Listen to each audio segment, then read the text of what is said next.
Anyafulugo here, host of the show of the Hook with Anyafulugo, and I'm joined here with Amadiako and Usta Eze Chinyelugo.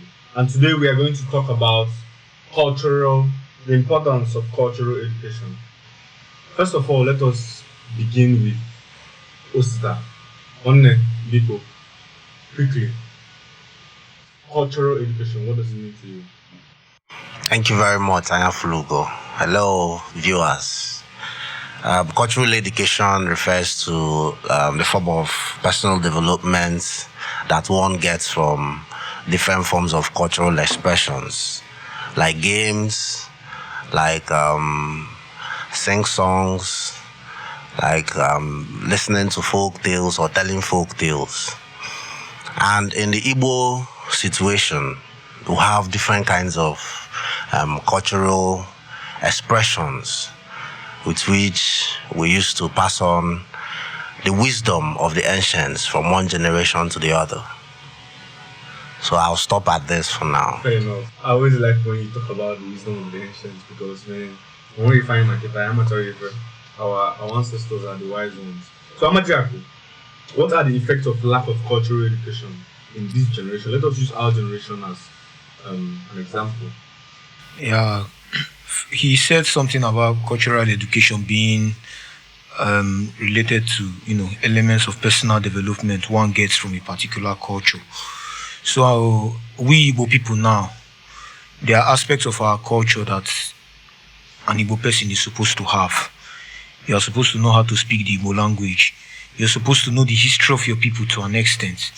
You are supposed to know the way our people solve problems and the political system and all sorts of things. So, in a situation where a person doesn't know how to speak his or her language, he doesn't know much about what makes up the Igbo cultural education, we find out that such people usually have what is known as identity crisis. Second of all, they are also disconnected from their roots. I think that is one of the most dastardly effects lack of cultural education has, that a person is disconnected from their roots. And if you're disconnected from your roots, you're like someone who doesn't know where he's coming from. And when you go into the world with a kind of sense of confusion. Makana asina oyena maro ebe miri siri mabea. I think that is an Igbo proverb that covers the whole situation. The person who does not know where the water begins to beat him does not know where he dries his body. That is the effect of the lack of cultural education. Okay.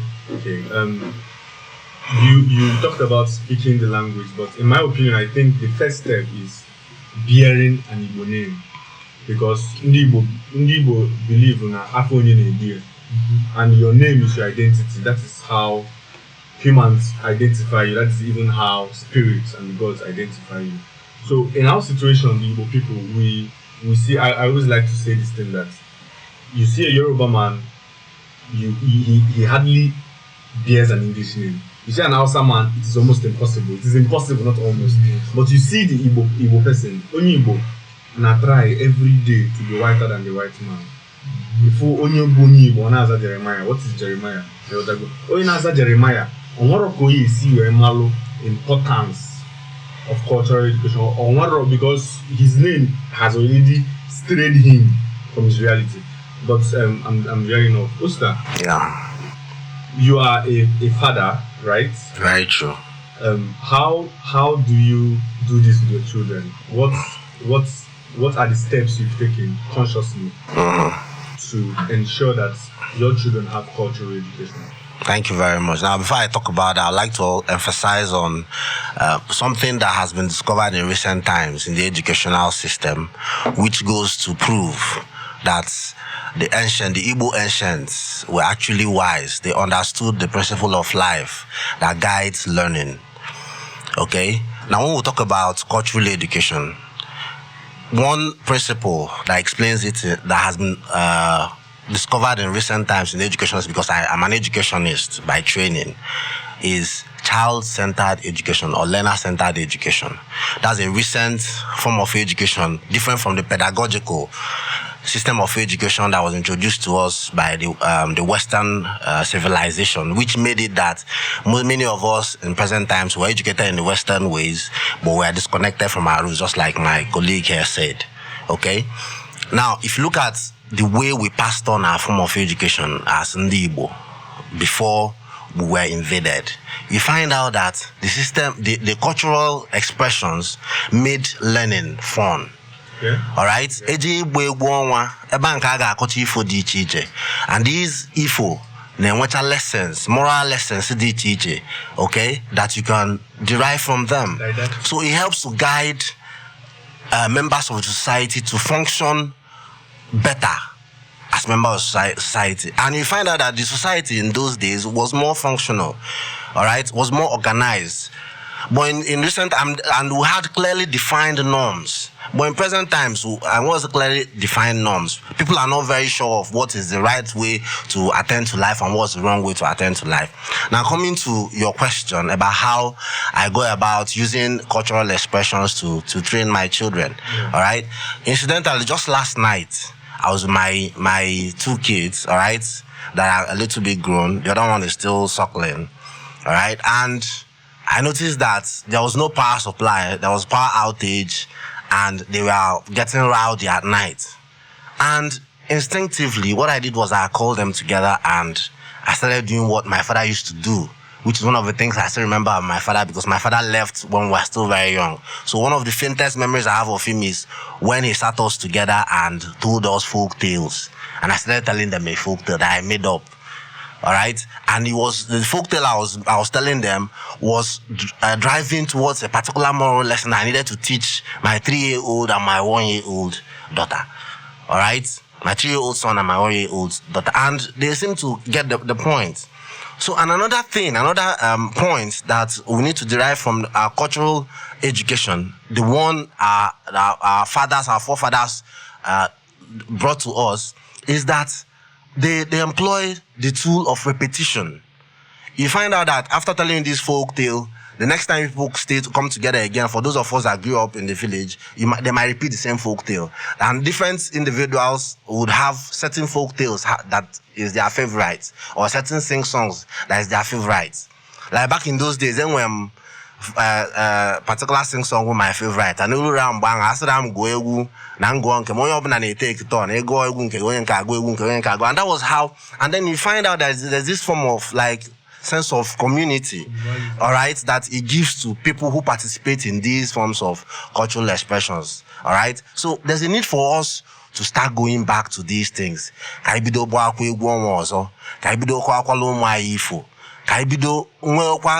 monna village when you sit together as young men, as young women, as playmates, and you start having conversations that are meaningful, meet no monna. You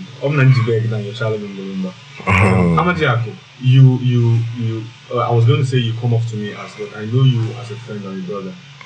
You are the person that sat down one day in my sitting room and listed your ancestors from which generation again? 7th generation. From the 7th generation to present. So that knowledge, what has that done to you, to your general overview of life? What has that done to you? Yeah. And also as a creative and as a writer, what has it done to you that if you didn't have such upbringing, what would it have deprived you of? Okay. So I think, we also had a conversation a few days ago, if you remember, about that same, the knowledge of the ancestors. Because I think a large part of the Igbo religion, Odinala, has to do with ancestral worship. And I find that what knowledge of my ancestors, what knowing my ancestors did for me was that it opened up a new portal in the knowledge of self for me. It opened up a new portal in the understanding of self. What history preceded my existence? What battles did my ancestors fight to make sure that this lineage is still here? Because when you look at the names of my ancestors, if you start from my great-great-great-grandfather, whose name was Emotu, Mokiade Emotu, a man does not do one thing, he was very prosperous and That was how the name came about. But then if you also go down to, let me say, his grandson, who was Odingwe Ingabo, is there any time we cease to exist? You know that lineage at that point, death was locking over that lineage, and it was almost as if any point this man would die off, and one of these persons would die off without a son, and this lineage would cease to exist. You know, and then 100 and something years later, my grandfather gave birth to many children, and then he had 20-something grandchildren. And my younger brother was born, and they named him Madu Adila. Now we have people. You know, you see this story traced from a point of struggle to a point of victory. It gives your existence a sense of, you know, a sense of direction.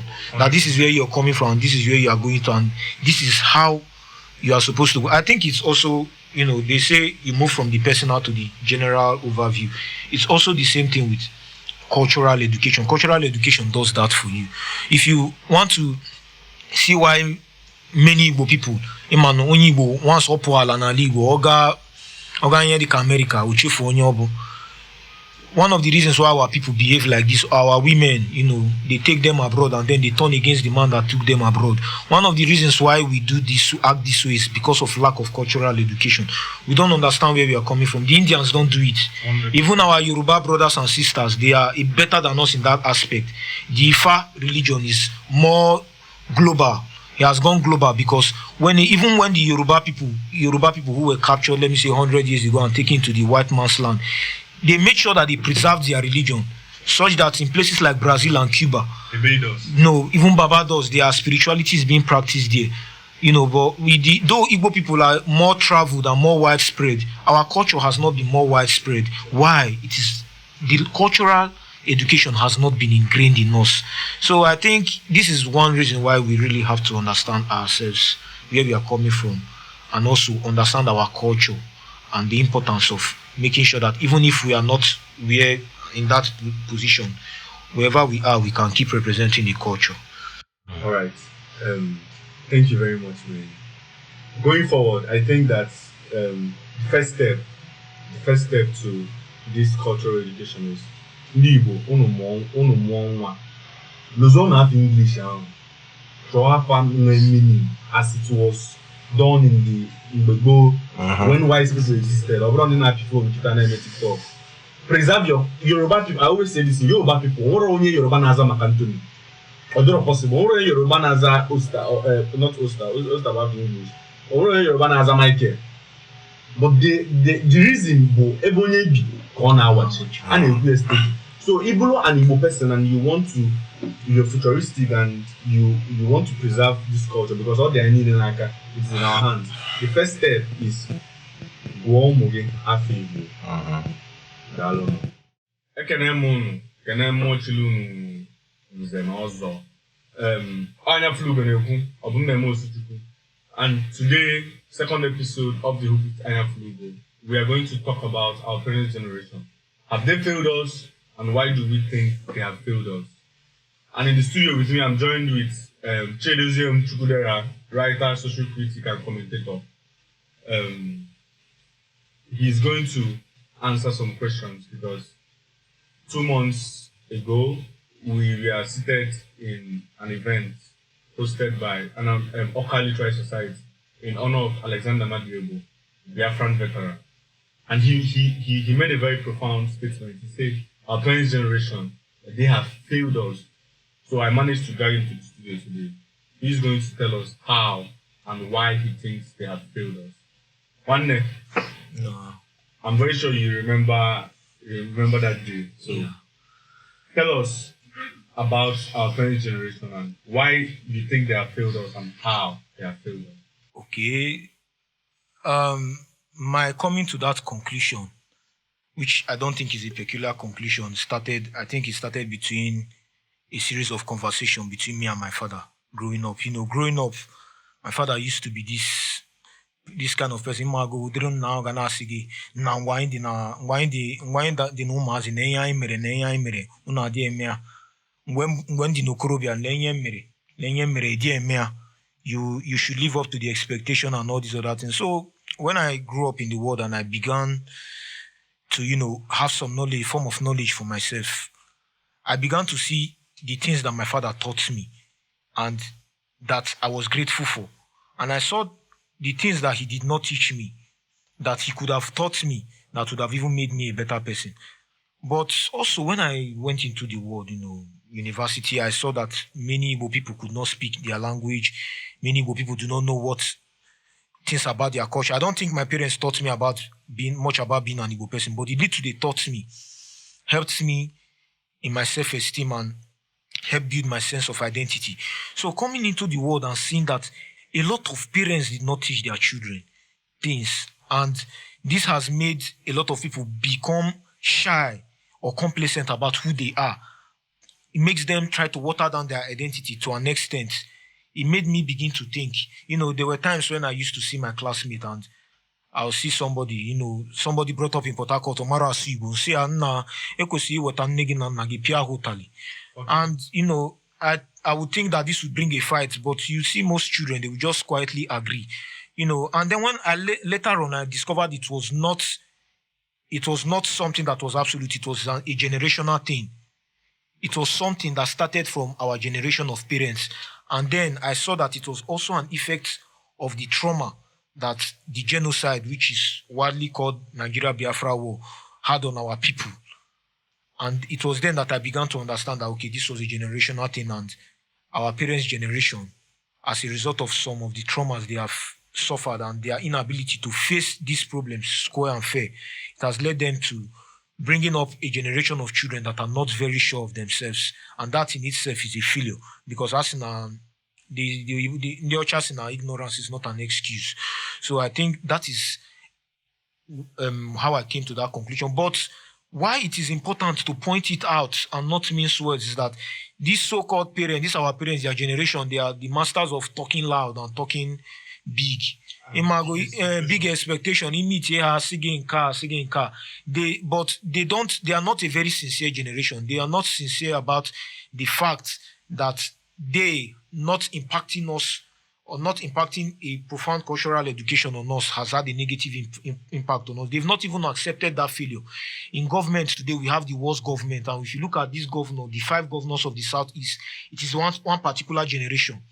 100%. So when you look at this whole thing, you have to the conclusion is clear for everybody to see that our parents' generation is a failing generation, and we have to start tackling that problem head on now. So we are raised by, quote unquote, a failed generation. So a failing generation. Okay, they've not failed completely. Yeah, we can still try. They failed to a large extent, but maybe even if they failed 65%, in the next 5 years or in the next 10 years, the failure could become 80%. But if we start now and start salvaging things and maybe start striking some discussions, the failure might be prevented from going full head on into the next generation. Okay. Fair point.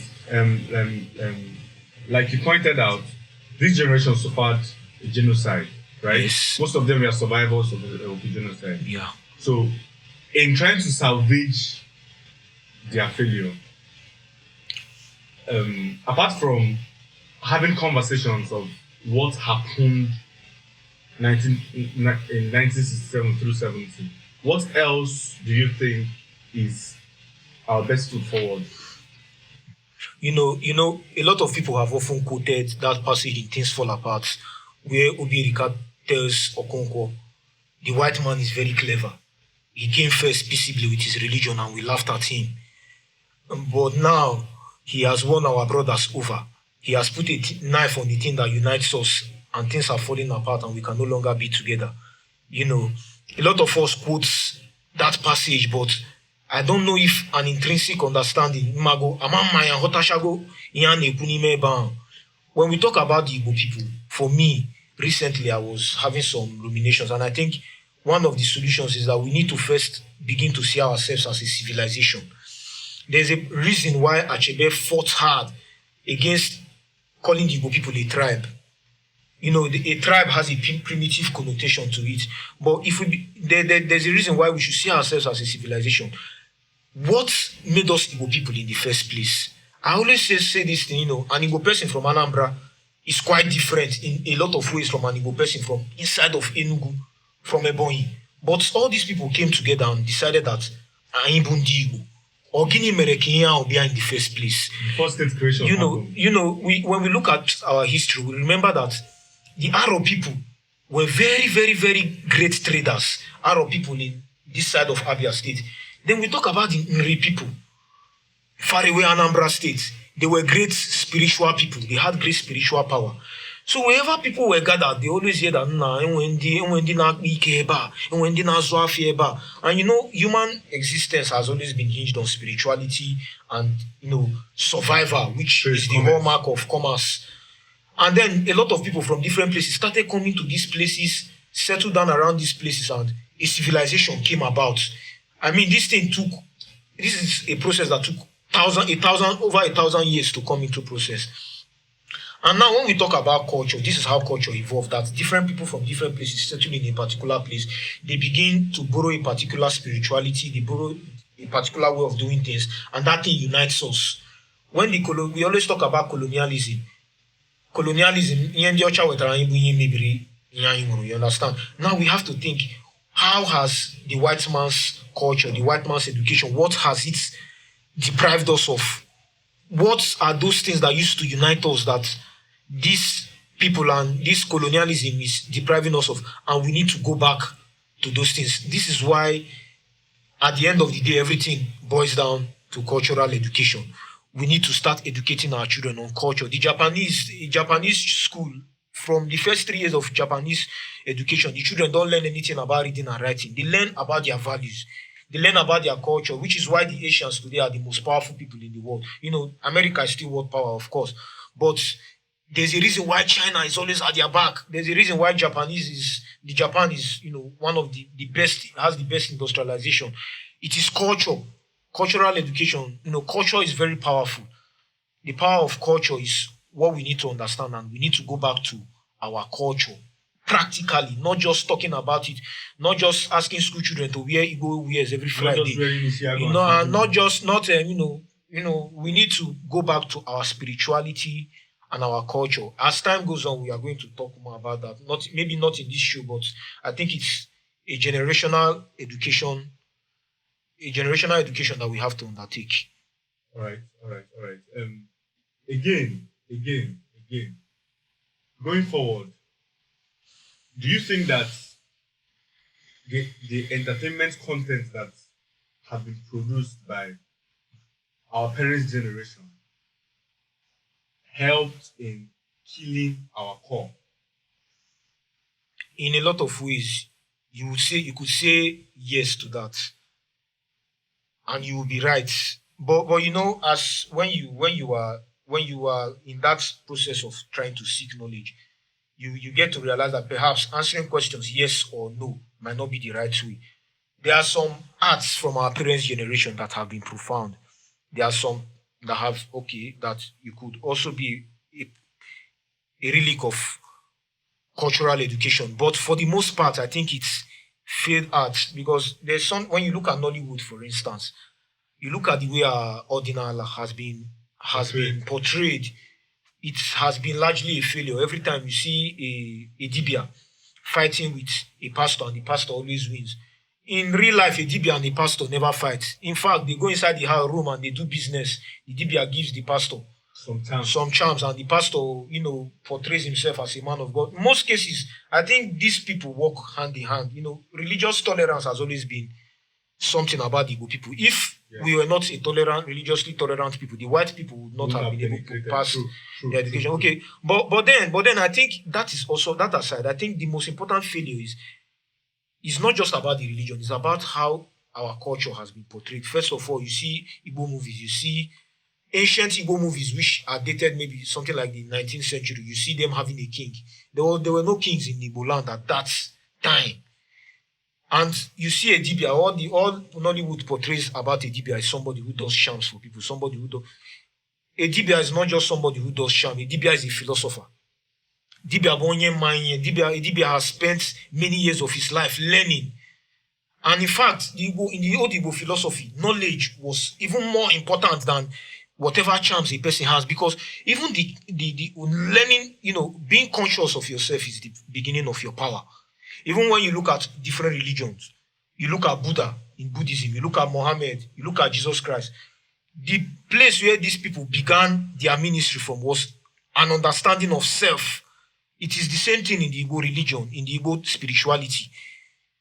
The no, unfortunately, Nollywood has not portrayed us in that light. And many writers, of course, we in the literary industry, we know that many writers from that generation have been largely escapist, and it will take another program to talk about the failure in that respect. But the fact is that the art produced by our parents' generation has not been profound in educating us about who we are and showing us the importance of who we are.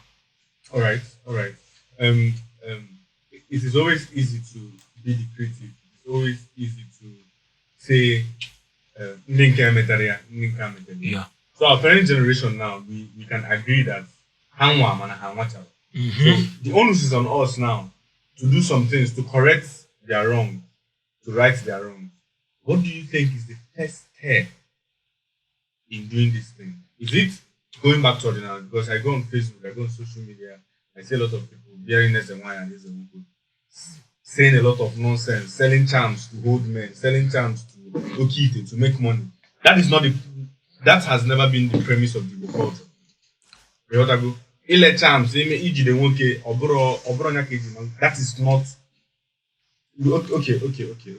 We complain that Nollywood portrayed us in a very wrong light. Yes. Right now, people who masquerade as DBs and Ezewines are the people doing more harm. Mm-hmm. Doing more harm to the culture by saying, Ilinka, if you want to Obagasa, or Dine, or Wednesday Hoga, what has it? Ebolo Alpha and Omega. What do you think we should do? How, okay, I know what we should do, which is education. How best do you think we should go about this education? I think first we should understand that in our transition from the colonial religion back to the indigenous religion, we should make sure that we are not moving from one mental chain to another mental chain.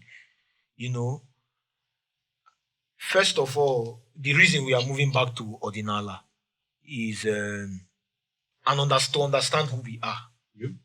It is not necessarily to be able to trick one another or to be able to be more.